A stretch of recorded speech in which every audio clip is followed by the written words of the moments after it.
Olá, sejam bem-vindos a mais um Boletim Expresso, e esse é um Boletim Expresso muito especial. Estamos falando do primeiro dia de testes lá no Bahrein, da Fórmula 1, é claro, e para conversar aqui comigo, ela que está desde as 4 da manhã aqui na frente do computador, lá lutando contra o sono, ela, Débora Santos Almeida. Bem-vindo, Débora.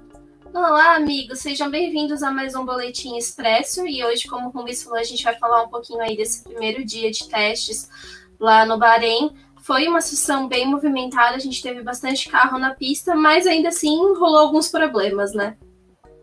Exatamente. Bom, a gente vai falar um pouco desses problemas que nós tivemos, né, nos testes, mas, Débora, acho que o que fica interessante da gente ver desse primeiro dia é a quantidade de voltas que Max Verstappen deu na pista. Olha, parece que ele estava querendo correr até a gasolina acabar ou que alguém buscasse ele dentro da pista.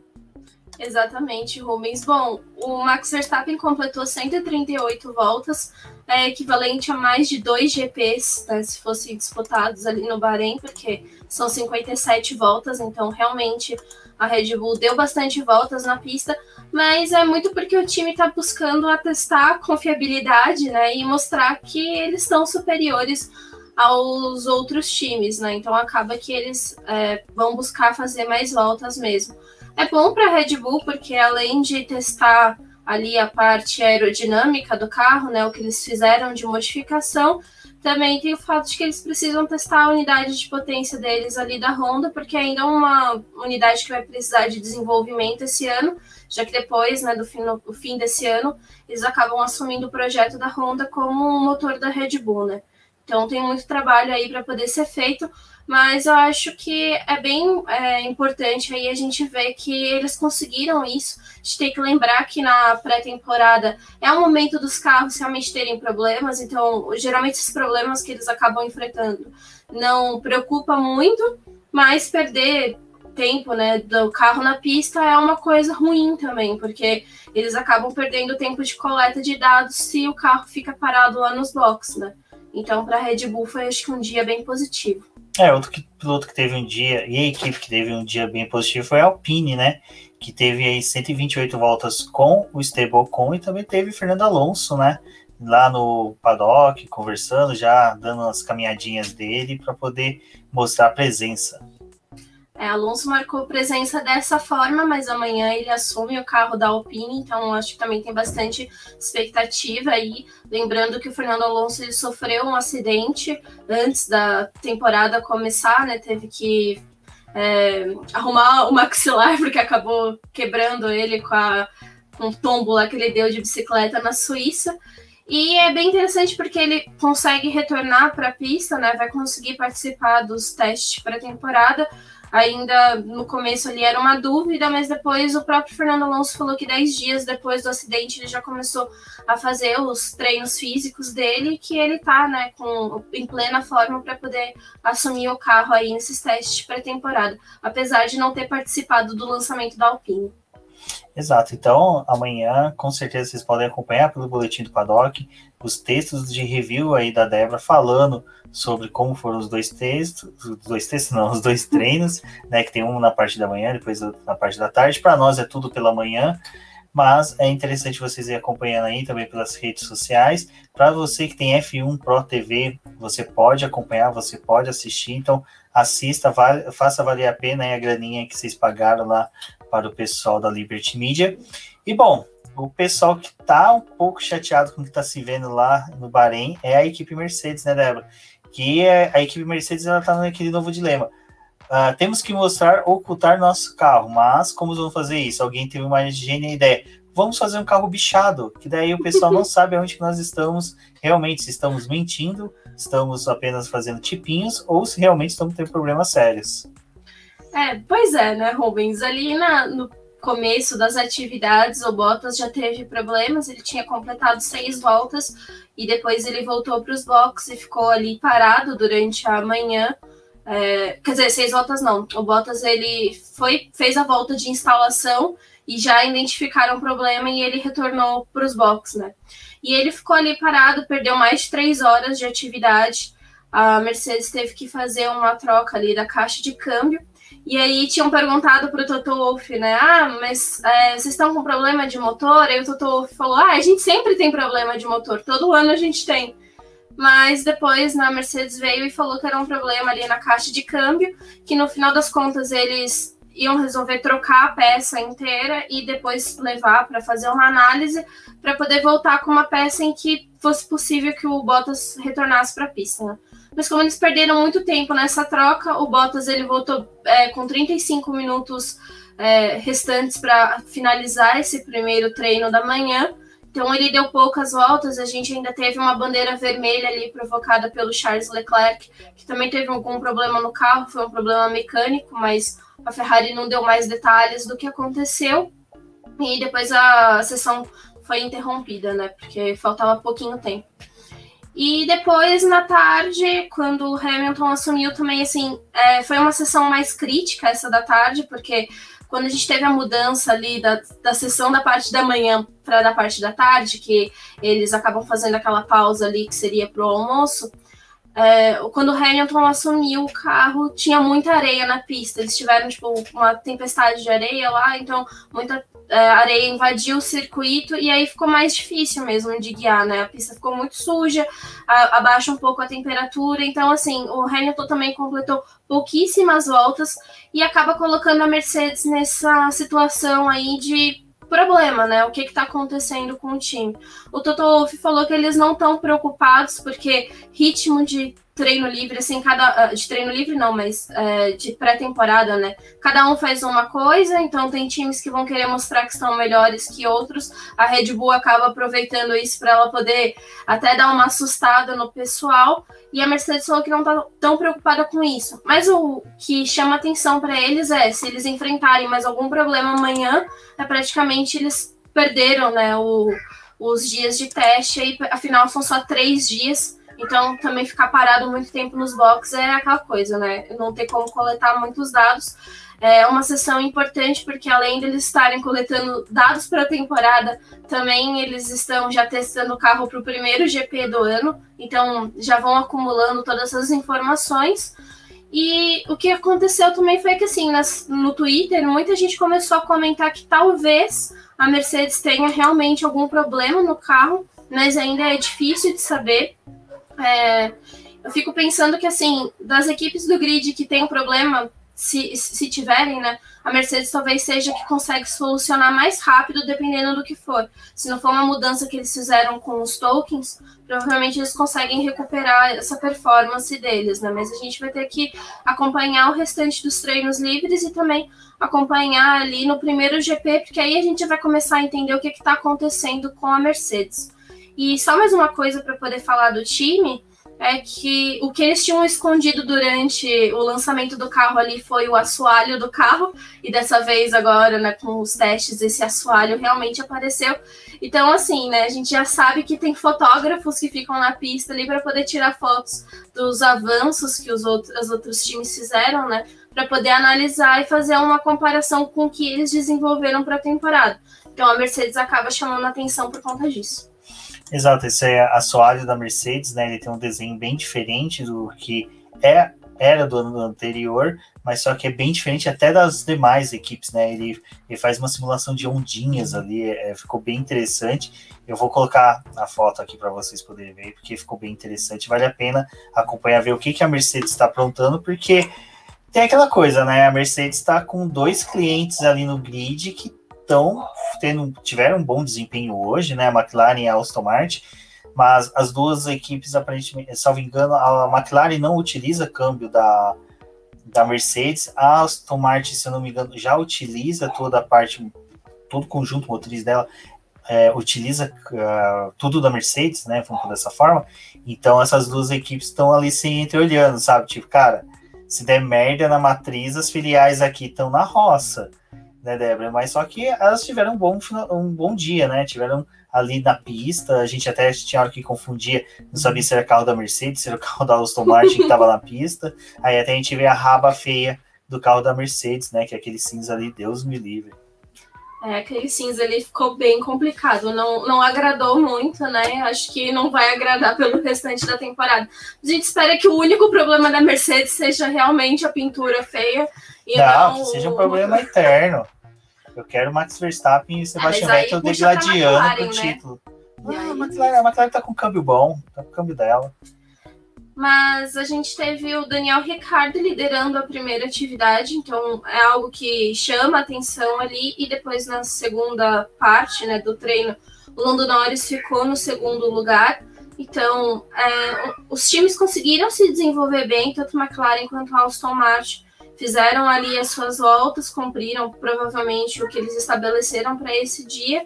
Então, foi bem interessante, mas a Aston Martin ela teve um pequeno problema ali elétrico entre a troca do Vettel com o Stroll, então eles ficaram um tempo a mais parados nos boxes quando a sessão retomou à tarde, e também eles estavam tentando evitar um pouco ali da areia que estava no circuito, porque é algo que acaba atrapalhando o próprio carro, né? Aquilo entra tudo nas áreas de ventilação do carro e acaba superaquecendo, podem ter outros problemas. Então, foi um dos times que acabou ficando um pouco mais cauteloso para poder retornar para a pista, né, e continuar os seus trabalhos.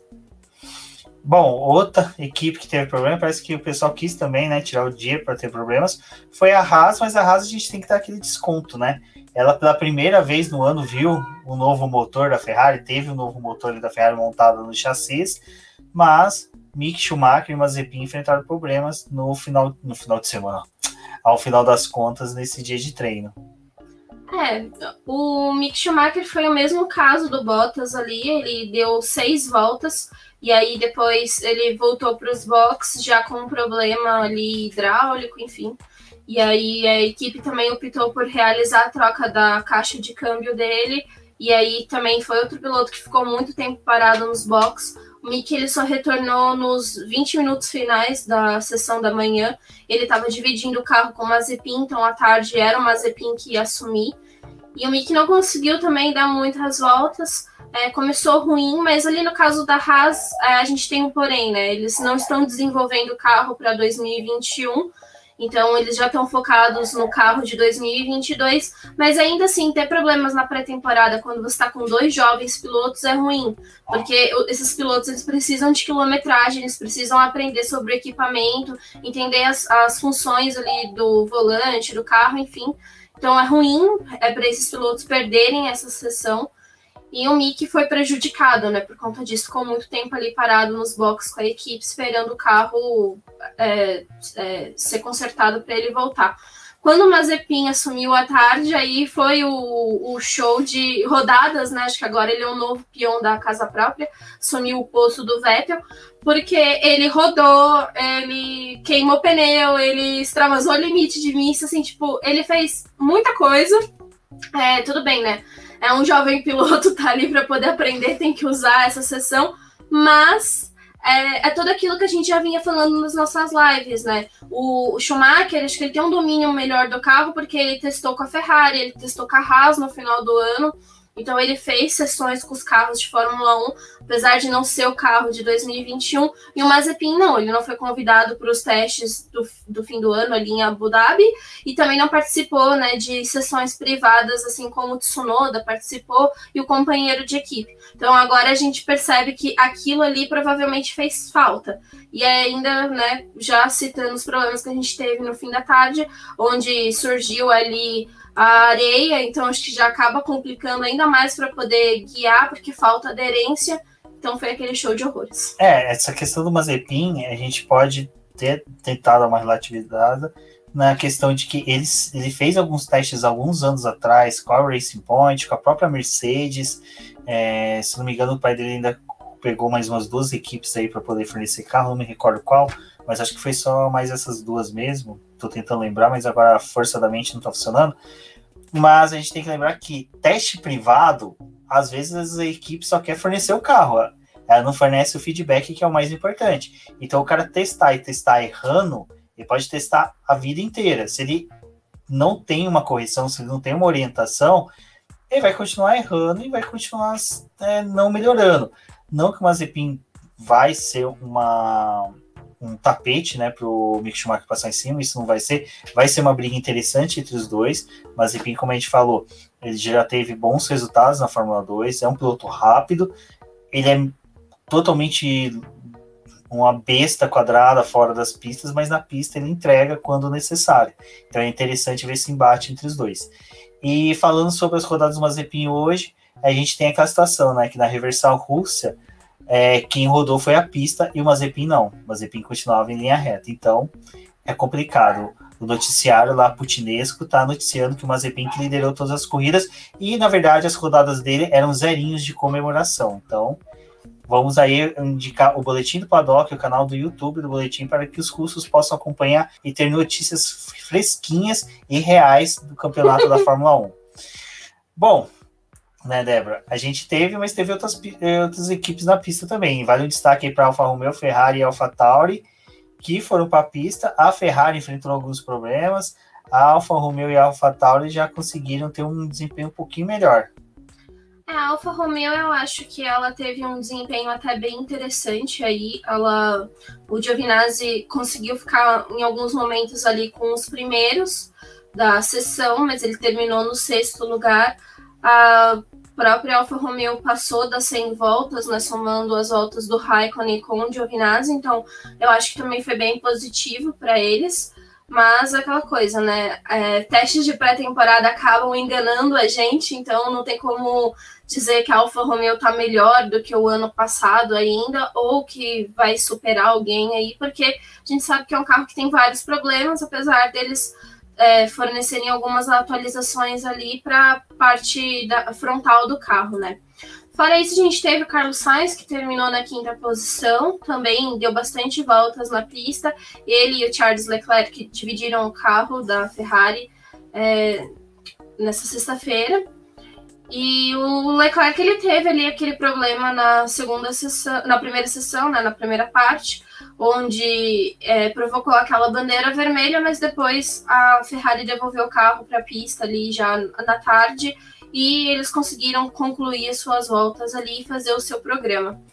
E a AlphaTauri, eu acho que o destaque é porque a gente teve o Pierre Gasly também performando muito bem, assim, conseguindo boas voltas. Ele também foi um piloto que acabou na primeira parte ali da manhã, já completou 74 voltas, então é um saldo positivo em quilometragem. O Tsunoda, ele fez poucas voltas, mas acho que é bem interessante olhar o Tsunoda guiando, né? Ele ataca a entrada das zebras ali para fazer as curvas, tem uma saída bem interessante de curva, então pode ser também um piloto que tem potencial, né? Infelizmente, a gente ainda tem que observar aí o que vai acontecer com a AlphaTauri, em qual posição que ela vai estar desse grid, mas talvez eles possam ter conseguido algum desempenho melhor aí com esse carro, né? Trazer atualizações também importantes. Falando assim de modo geral do dia, a gente teve eles fazendo muitos testes aerodinâmicos, então aquelas grades de aferição aerodinâmica, elas estavam geralmente posicionadas aonde as equipes fizeram as atualizações principais dos carros, então a Ferrari colocou ali na parte traseira, apoiada na asa, né? Assim como a própria Mercedes também fez testes ali na parte traseira do carro. A gente teve a AlphaTauri já explorando essas grades na parte frontal, porque foi onde eles fizeram as atualizações.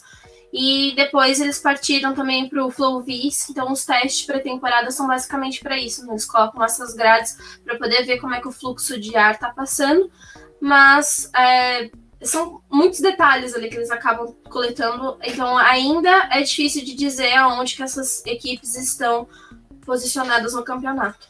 Exato, o legal da AlphaTauri que assim que o Tsunoda terminou as voltas rápidas deles, eles deram daqueles baldinhos de areia para criança que brinca na praia e falou para ele que ele poderia brincar na areia que estava se formando no canto da pista. E eu achei estranho que a AlphaTauri poderia ter feito os testes com os dois pilotos ao mesmo tempo, já que o Tsunoda poderia ir tranquilamente no colo do Pierre Gasly. Mas a equipe optou por não fazer isso, eu fico contente. Porque... Não pode, segurança. Que é questão de segurança, exatamente. Mas eu fiquei contente com essa lance que a Débora falou, que o Tsunoda ele é um piloto agressivo de curva. Isso eu achei muito interessante, que a gente observou durante alguns momentos do treino livre, como se já fosse GP. Mas no treino livre vai ser bacana. Você que não conseguiu assistir pela F1 Pro TV, assista pela TV Bandeirantes, eles vão transmitir, né? Na verdade vai ser pela Band Sport. Veja como o Tsunoda, ele ataca bem abrindo antes de fazer a curva. Abrindo a gente fala que é o piloto jogando o carro para fora da curva, assim, indo até o máximo, pegando o zebra ali, e ele faz a curva muito rápido, e quando ele já tá no momento do ápice da curva, ele já tá acelerando e bicando o carro de uma forma que ele sai bem mais agressivo. Então isso foi muito interessante de ver. Isso reflete às vezes um pouco no tempo de volta dele, porque com a pista cheia de areia, isso desgasta o pneu, isso cria um aquecimento de pneus, e hoje não era dia de saber o quanto que esses pneus estavam aguentando, era muito mais de uma familiarização dos pilotos com os novos carros. Bom, Débora, mas o importante é o pessoal saber que calma, torcida, porque os tempos de volta hoje ainda não refletem o que vai ser o ano. A gente tem muitos pilotos ali, muitas equipes que querem mostrar força, querem mostrar porque elas tiveram um bom projeto. A McLaren mesmo fazendo o primeiro tempo, né, no primeiro parte do treino, quem fez as voltas mais rápidas foi até o Daniel Ricciardo.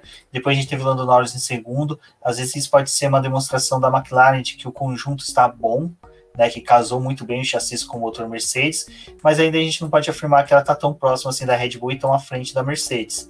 Então é interessante o pessoal se acalmar, porque eu já vi o pessoal já nas redes sociais falando que é para a McLaren brigar por título, que a Red Bull não sei o quê. Então, calma, torcida. Vamos aguardar aí o treino classificatório do Bahrein, que é a hora que realmente a gente vai ver aonde que cada equipe se encontra no campeonato. É importante a gente falar, então, também um pouco, Rubens, das vantagens e desvantagens de ter esses treinos da pré-temporada no Bahrein. É bem diferente do que eles estavam realizando ali em Barcelona, porque em Barcelona eles pegavam realmente o inverno, né? Então tinha dias que estava a pista muito, muito fria, demorava para ela poder evoluir, mas eles estavam acostumados, e agora no Bahrein eles vão se deparar com uma realidade completamente diferente.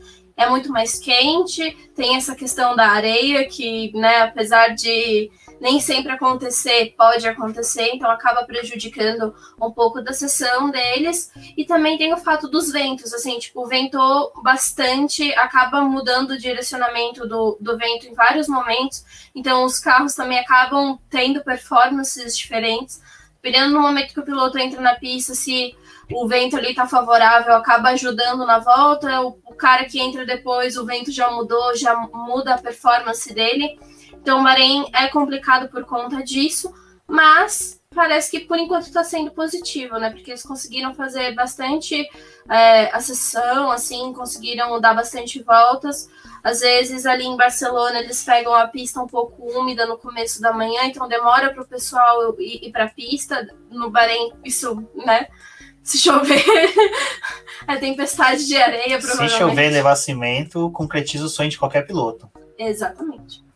Bom, mas eu acho que é isso, pessoal. Assim, foi um dia bem movimentado. Passem lá no BP, dão uma lida no meu texto. Lá eu acabei destacando algumas coisas que aconteceu na sessão, os tempos de volta e também quantas voltas cada piloto acabou fazendo.